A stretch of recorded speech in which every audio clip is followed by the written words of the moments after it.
हम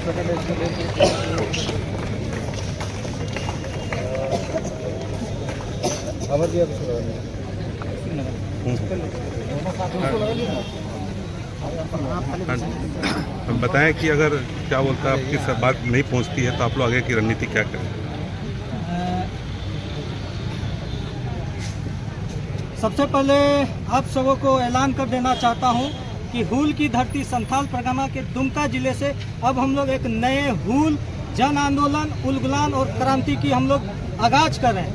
आज झारखंड क्रांति सेना और छात्र समन्वय समिति के संयुक्त बैनर तरह हम लोगों ने जो झारखंड के हम लोग के जो आदिवासी कोटे के आरक्षित सीट से बनने वाले जो आदिवासी विधायक है, सांसद है, मुख्यमंत्री है, इन लोगों का पुतला दहन करने का काम किया। चूंकि ये आरक्षित सीटों से जीतते हैं, लेकिन जब आदिवासियों के ऊपर शोषण होता है, अत्याचार होता है, जुल्म होती है, उनके ऊपर किसी प्रकार की प्रताड़ना होती है, ये आवाज नहीं उठाते हैं। चुनाव से पहले वे हमारे घरों घरों तक पहुंचते हैं और बोलते हैं कि हम आदिवासियों के नेता हैं, आदिवासियों का उत्थान करेंगे, आदिवासियों का विकास करेंगे। हेमंत सोरेन अपने आप को आदिवासियों के सबसे बड़े नेता कहते हैं, झारखंडियों के सबसे बड़े नेता कहते हैं कि मैं आदिवासी हृदय सम्राट हूँ, आदिवासियों का भलाई करना चाहता हूँ। लेकिन जैसे सत्ता में आते हैं वो आदिवासियों का नहीं, झारखंडियों का नहीं, मूलवासियों का नहीं, बल्कि बाहरी दलाल, चोर, डकैत, चोर चौहाट लोगों का काम करते हैं। जिन बाहरी बिहारियों से लड़ करके हेमंत सोरेन ने हमें ये झारखंड दिलाया, जिन महाजन, साहूकार, डकैत, चोर लोगों के खिलाफ लड़ करके हमें, माफ कीजिएगा, शिबू सोरेन ने हमें लड़ करके ये झारखंड राज्य दिलाए।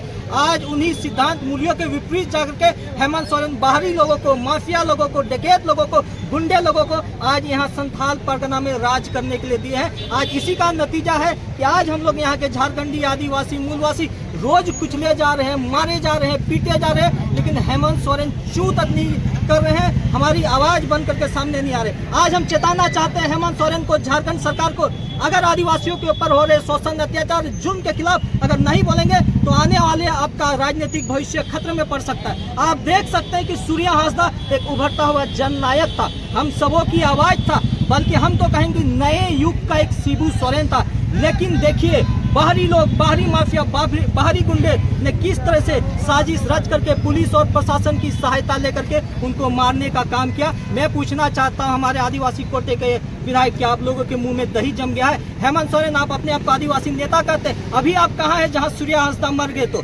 यही कल्पना सोरेन, जब उनके पति जब जेल में गए थे तो पूरा झारखंड में घूम करके चिल्लाते थे कि जेल का ताला टूटेगा, हेमंत सोरेन छूटेगा।